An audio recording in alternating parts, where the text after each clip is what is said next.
Welcome, everyone. I'm Walt Lascos with the Cooperative Credit Union Association, and welcome to Medford, Massachusetts, and basically Meet the Press.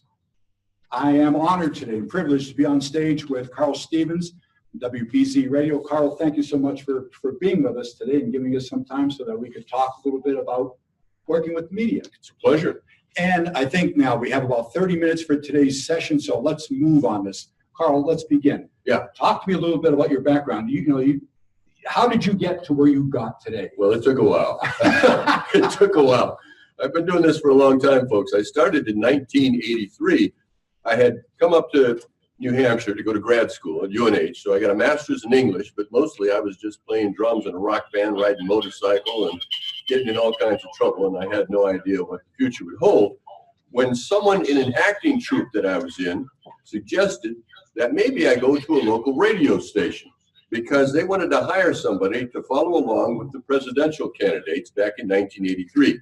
Because, as you may know, New Hampshire has the first in the nation primary. And I thought, what the heck, I'll give it a try. I've got a good voice. I've done some acting. But the fact of the matter is, Walter, I had never had any journalism experience at all. But I got in there. The lady says, you got a good voice, you got the job. So I figured I'd have the job until the primary, which was 2 months away, and I've been doing it for almost 40 years. There you go. There you go. I mean, your career spans there almost 40 years. I mean, you must have seen, God, all kinds of things over that course of that time. Yeah, there really has been, because I'm a general assignment reporter. We were talking earlier about when I went to Havana, when the Pope was there, the countless presidential campaigns. I was there for the inaugural address of President Trump, and as well as others. I've been to 5 Super Bowls, but I think my favorite story was in 2004, Walter, when I was in the locker room after every playoff game for the Boston Red Sox. And of course, at that time, they hadn't won a World Series in 86 years. And I stood on the mound in St. Louis after game 4 and picked up some dirt and looked at it and thought, this is history. So it's been a fun ride. Now you put the dirt in your pocket, right? So nope, I left it right there. I left it right. I thought about it, but I thought, no, that's wrong. I just dropped it.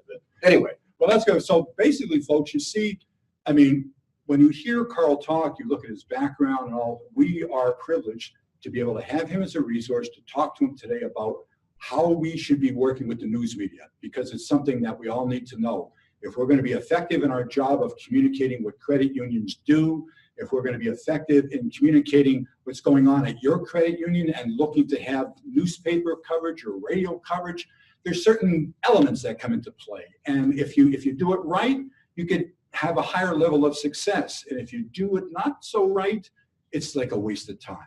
So I think everything we have to hear from Carl today will help us all become better at communicating and working with the news media.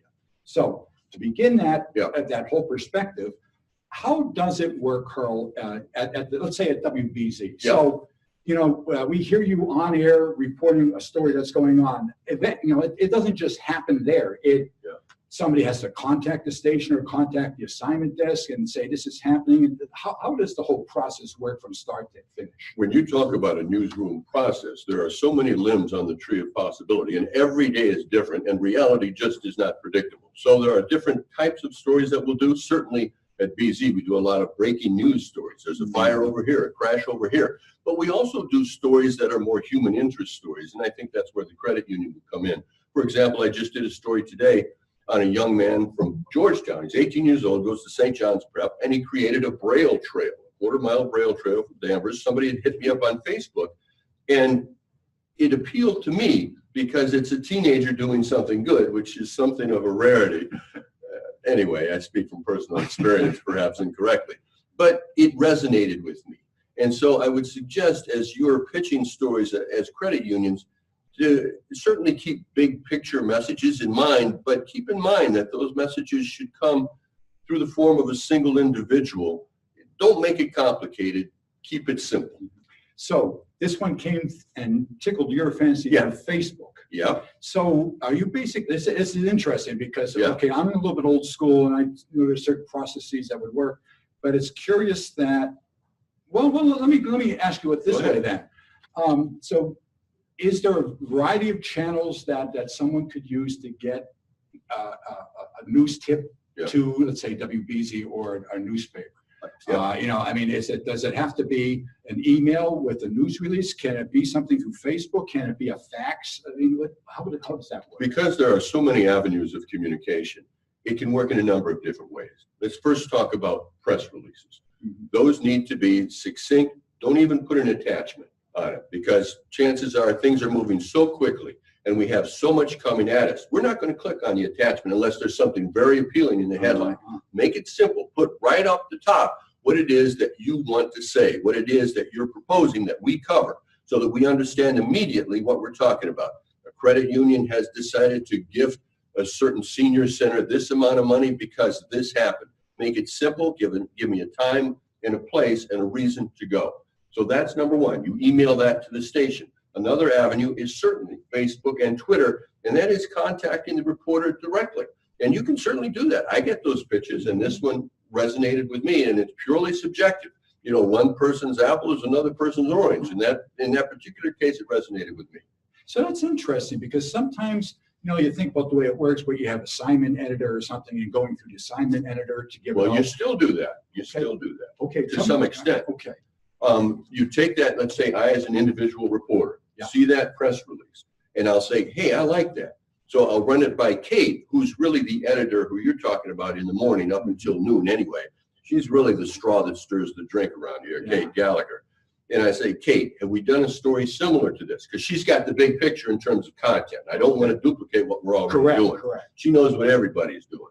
So I'll say, Kate, have we done a story like this?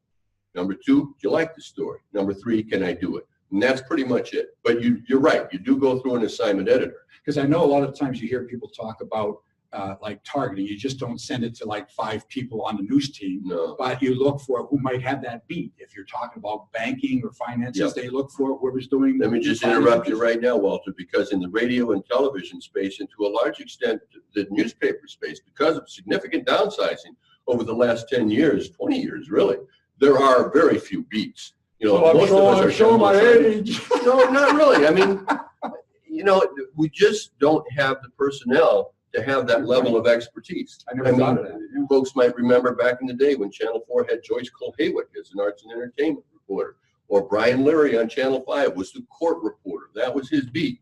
You don't have that anymore. Oh, interesting. You know, is there a difference, in your opinion, between like news release, press release, news advisory? Yeah, an advisory will really give you a heads up that something's coming up, and we largely get that in the crime space. The district attorney has got an availability at 2 o'clock this afternoon to talk about the arrest of so-and-so. So that's a news advisory. A press release is more, like I was talking about earlier, about letting us know that something is going to happen, usually in a human interest space. Sometimes it's kind of a news. It's like a who, what, where, when kind of thing. Exactly. Yeah, with a little bit of background. Let me give you an example. I just did a story today, actually. This says, this is the advisory. It has this is about the Pine Street Inn. It has the executive directors of the Pine Street Inn, her contact information. This is through a particular PR agency, Elevate Communications, their contact info. The headline is, Pine Street Inn announces $50 million Key Moments campaign to sustain permanent housing. So they're making a transition, as they're half a century old, from temporarily housing the homeless to more permanent housing. And that, to me, it's appealing, because I've seen these people on the streets, and I think we're all tired of it. And they're trying, and this is a credible organization, just as credit unions have been around for decades, well, for a long, long time, longer than decades. But the Pine Street Inn has been around for a long time, and that longevity gives them a level of credibility. But you see, it's very simple. This is what we're kicking off, and it's up to me to decide whether I'm interested. And we were. So we contacted the executive director. She was immediately available, which is another thing to consider as you pitch these stories. If you have a contact on this release, make sure that that person knows that he or she is a contact and is going to be getting a phone call. That's right. And if you have your phone number on there, then make sure you got your phone and you answer the phone, because when a reporter calls, if they want to do a story, you know, the whole thing, like you were saying earlier to me, timing too. And, you know, and you got to be there, because, you know, I think it comes down to also the fact that, you know, credit unions aren't the only ones sending anything to the news. You got that right. I mean, they're coming from all over the place, thematically, geographically. We get a lot of stories. So then, how is it that someone gets, theirs be like cream that rises to the top? What really do we need to do that really will help you take notice? Timing is important.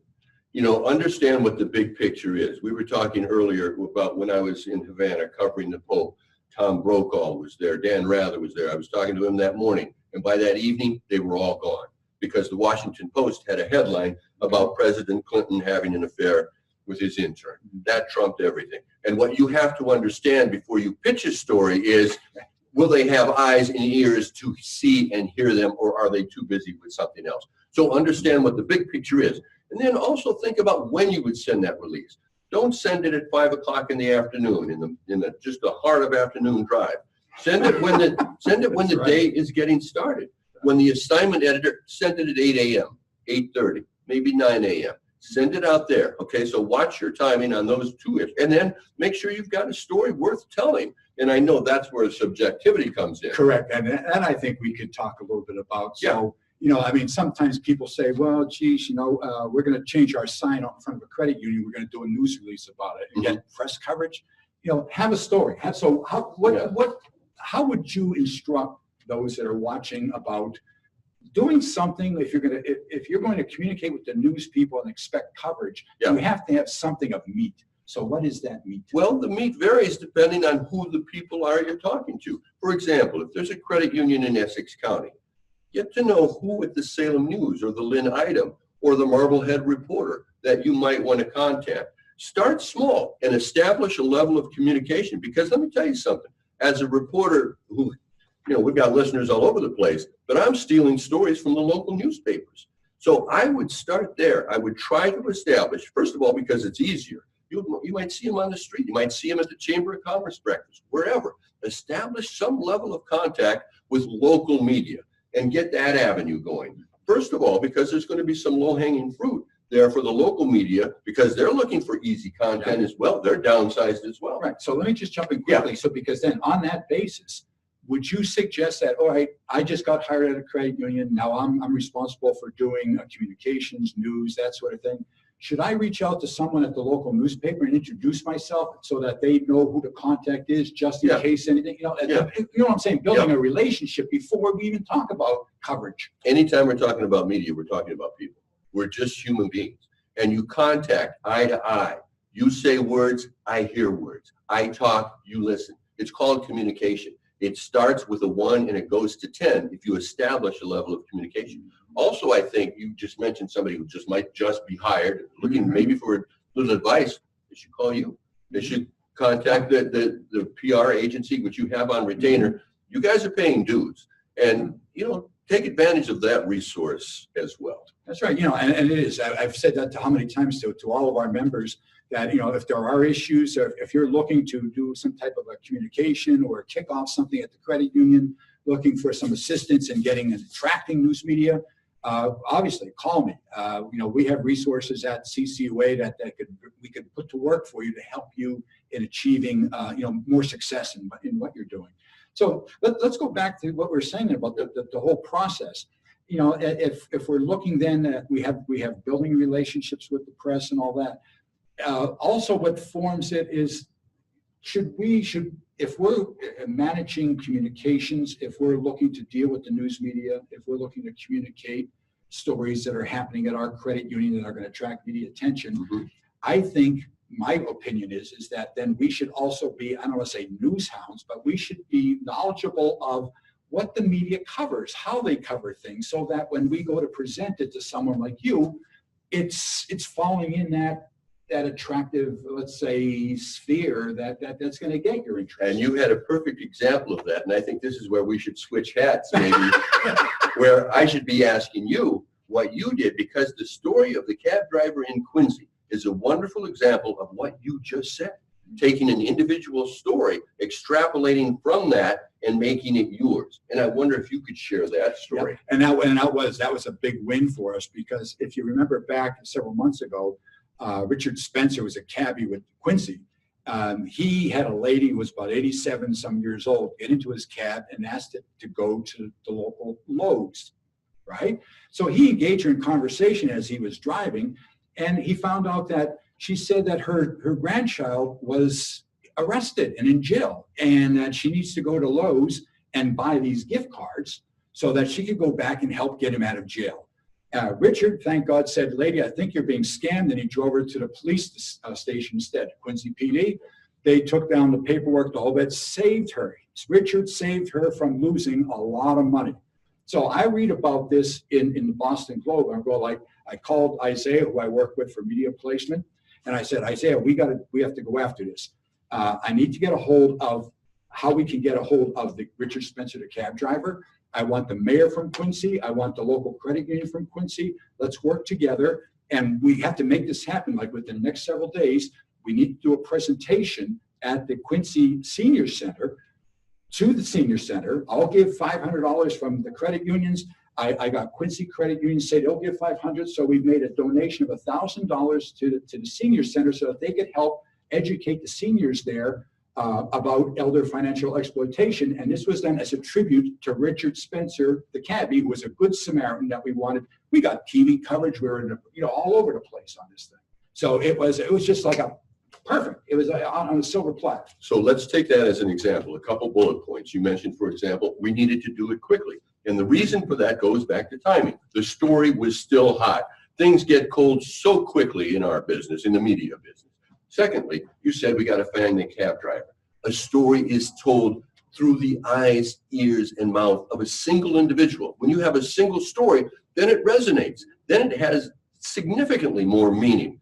And then also the fact that you took that singular event and made it big picture and reminded us all of the campaign that you have telling elders of what the dangers are. This is a perfect example. And I think also from a standpoint too, now you're dealing with radio. Yeah. We talk newspapers, but we also have TV. And it reminds me of when you're dealing with a situation like that, visuals. Do you have a big check? Well, yeah, we had the big check. Oh, yeah, we had that big check. But this will go back, and I shared a story earlier with you when I was doing a program back in the day when I was on the West Coast during the Iraqi War. Yep. And what basically we were doing webcasts, and we would set it up on military bases, have the family come in, and they would webcast holiday greetings to their deployed loved ones. This is before Skype and all that sort of thing, right? So basically what I had there is that since families were coming in, they were coming in with their little toddlers, I got this little turkey outfit. I got like a Halloween costume. Yeah. And of course, when the little one would come in, we put the turkey outfit on them. They'd be standing there. The wife is crying, all this. So of course, TV loves the tears. This visual, that was on the front of more newspapers, throughout the country when we go on bases, because it was just visually stimulating of what you're looking for, since you're talking also a visual medium, be it TV or even a photo in a newspaper. And look at the two examples you just gave. Those are good stories. Goodness knows that those of us in radio, television, newspapers, we do go to the burning buildings. We do go to the homicide scenes, but we also like a good story. Yeah. And if you give us those, we might show up. We might be there. Yeah. That's a good point. Yeah. I would say, do you have some examples as well as things that you saw that were kind of really caught your eye that might have been, somebody that really did a great job when in getting attention of the news media for coverage? This goes back to timing a little bit, and it wasn't even anybody local, but it was a release. Let's see if I have it down here. Because New England is so football crazy, and maybe because I've been to, of course, we're all Pats fans. Yeah, here's the release right here. Now, here's one that caught my eye. You asked, what caught your eye? Here's the release. Nearly 40 million Americans to wager on the NFL during the league's 100th season. That was just before the first weekend of games. And so you got the timing. The timing's perfect. And then I go to this, and it says, among NFL fans, according to this survey, how's our time? Okay, good. Among NFL fans, look at that team. The New England Patriots are the favorites to win the Super Bowl, like 23% over the Kansas City Chiefs, 8%. And that's very different than what they're saying in Vegas. These are the NFL fans. And I said, get me this person. So I ended up, it's somebody I'd never even heard of. What the heck are they? Anyway, it's around here somewhere. It's the American Gaming Association. So I called them. They got somebody on the phone. And I said, what's this about NFL fans and Patriots? And he said, yeah, everybody thinks the Patriots are going to win this year because the Patriots always win. So it was good sound. The timing was perfect because it conjoined with the start of the NFL season, and it was Patriots and anything sports, themselves. Interesting. It's good. You know, another thing that comes up that popped into my mind was, you know, we were talking before about news releases or using the different channels to get information to, let's say, you know, the assignment editor or to you as a reporter. Yeah. But I, as say, working at a credit union, I don't want to be really bothering you guys because it's busy. Yeah. But when I send something, how do I know if it got through? Is there a way that I should call or do something That's always, to confirm? Yeah, that's always tricky business because we often get those follow-up phone calls and you get too many of them and you just don't answer it. Yeah. So I would say if you want to follow up, go ahead. You could call the newsroom and ask for the editor if you're doing that. But make sure you've got something worth selling. And I know that's a very subjective thing because what you think might be good might be in a larger orchard that we're dealing with right now, a pretty small tree. So I know that's a difficult thing. But if you're sending out a release at 8:30, you want to make sure the station got it or it's on their radar. Give them a call at 10. You know, give them 90 minutes. Yeah, but don't call more than once in a day. Yeah, well, exactly. Yeah, because I always feel funny about that when you're pitching stories, that sort of thing. It gets wild. Yeah. It gets wild in the newsroom. But that's the thing, too. We also have to remember we're not the only ones looking for a story. Like we said earlier, you guys are getting inundated with all this stuff about everybody wants to get coverage. Well, everybody wants free publicity. Yeah. Come on. And so Exactly. I get that. And we're used to it. You know, we're all pretty veterans in that space. But it does go to a great extent to timing and certainly to message in terms of whether that story is received. But I also think it goes back to establishing a level of communication at the local level. And once you do that and you've established that over a period of months, you have a good sense at a credit union of what a good story is. Yeah. You know, because Jim at the news, the local news, he ran that. And he's saying, give me something like that again.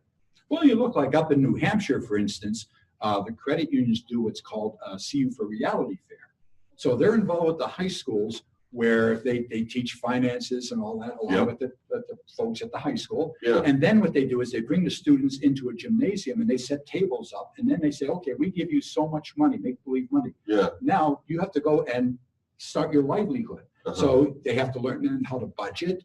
They spin the wheel of life to see if they win the lottery. The wheel of life? Yeah, well, exactly. So it's like, you know, if I won money or maybe I got sick and now I have a doctor's bill, and they have to manage their money. How much are they going to spend on rent? Are they going to buy this sports car or this more, you know, How long have they been doing that? Oh, a long time now. And it's an annual event. Yes, it's big. They get coverage every year. We get some coverage. We had, I think Fox did some stuff for us here. Because that has some good visual elements. Yeah. To it, you know. Oh yeah.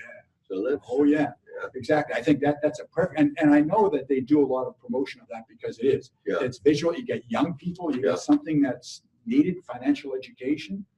You know, and I know Rhode Island is doing, the credit unions down there are also doing something very similar. So you've got financial education for young people. You're trying to get the word out to the seniors about not getting scammed. Well, here's the thing: the seniors. Now, this is something that we work on a lot too.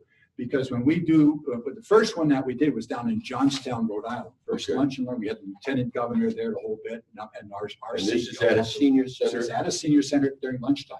So you bring the news people in, right? It's a ready-made story, right? Because I got the seniors now. I can interview about being scammed. I have here's the credit unions, what they're doing. I have everything. So when I walk out of there as a reporter, it's one-stop shopping. We love that. There you go. That's right. Because we're so fractured with time and so many different time pressures and journalistic pressures upon us, the easier you make it for us, the better. The better it is. That's again. And one-stop shopping is a good way to go. We have, any questions if you want to check from Absolutely. viewers? This is very helpful so far. We're getting a lot of people online asking questions. This is one from Dory Dawkins. She says she knows you from WOKQ days up in New Hampshire. Oh, Dory, yeah. She's now working as a marketing specialist for New Hampshire Federal Credit Union. She has a number of questions, but she says, Carl, which are more beneficial, local talk radio segments, 30 to 40 minutes, or podcasts these days? Well, because I have a bias in radio, I'd say the local radio broadcast, but I also like the reach of a podcast. I mean, I can just post something on Twitter and anybody in the world could see it. And I'm not sure, Dory, and by the way, I'm sure you're just as beautiful now as you were back in the day. She's going to love that. I'm a reporter. I just call them like I see them. I'd say there's no reason why you can't do both, Dory. Get that radio segment and just turn it around as a podcast. It's no heavy lifting. Take it 10 minutes, click it, boom. Just figure out the avenue of podcasting. Once you get that established, you can do both virtually at the same time. It's something that we're working on at the Better Values, Better Banking level, because it's media, because it may be radio, Exactly. It may be a download, it may be a podcast. It's media, it's content. Exactly. How you consume it, and I consume it, and a 14-year-old consumes it may be different. So really, it's calling what you do media and distributing it is what we're finding. And I want to ask you a question from my standpoint. After 30 years of marketing and advertising, it's all about the story. Yeah. If there's no story and it's just we had an event, it's not going to get through to someone like you, is it? No, it's not. But we've talked about that, I think, to some extent, about going through one individual, a one-person type story, but also what appeals to a story at the local media level and to a larger regional media level. Those are going to be two different things. So what is a story? What makes a good story is to some extent subjective, but I think any good story has some key elements in it. We've had a few different people ask this question, and they're talking about online wire services, and which ones do you suggest are the best to subscribe to? I think first it goes back to what you were talking about. Build the relationships locally in your own town first before you're just blanketing an online service, correct? Well, yeah, I'm not sure if they're talking about subscribing to a service like a wire service. If that's the question, then I would go with Associated Press. But I think the priority should be to establish communication at the local level. Well, back we don't want to go with UPI? They don't even exist anymore. Come on. Well, think about this. There used to be lists, that you would subscribe to, and those lists would put you on all. The times have changed in your world. Yeah. How to reach you is different today in 2019 than it was in 1980. And I think it's a lot better because there are a lot more avenues of communication. And I think they may be talking too about, okay, so I subscribe to a service, I put my news release out there, and they're doing it for me. They're sending it to all of Europe, obviously. Which is fine. Yeah. Another question here. In your eyes at WBZ, is there a story that comes to mind about a credit union you sought out instead of them finding you? No, and no. I have virtual no knowledge of what a credit union is. I've been doing this for almost 40 years. We're changing that today, folks. And you really are. You really are. So the answer to that is no. I haven't pursued a story with a credit union, and a credit union hasn't come to me pursuing a story, which to me seems somewhat remarkable. Well, I think that's why CU Senior Safeguard has been so successful, because we have a story about our local, adults in our communities being scammed, and the credit unions as a group are trying to help change that and educate. So we're coming to you now with that story, and now you're paying attention. Well, I think you might hear that on WBZ sometime in the near future. If you get me one person, if you get me Edna, who was scammed, or how the credit union prevented that from happening. It's done. Done and done. I already have the person that done and done. willing to do it. Well, as long as. But now you're competing with an anchor up in New Hampshire that's looking for the same. Good. Carl gets it first. Let's see, a couple of more here. What content do you feel is more often picked up by, let's say, you? What kind of content are you looking for on a daily basis? For me in particular, I'm looking at human interest stories.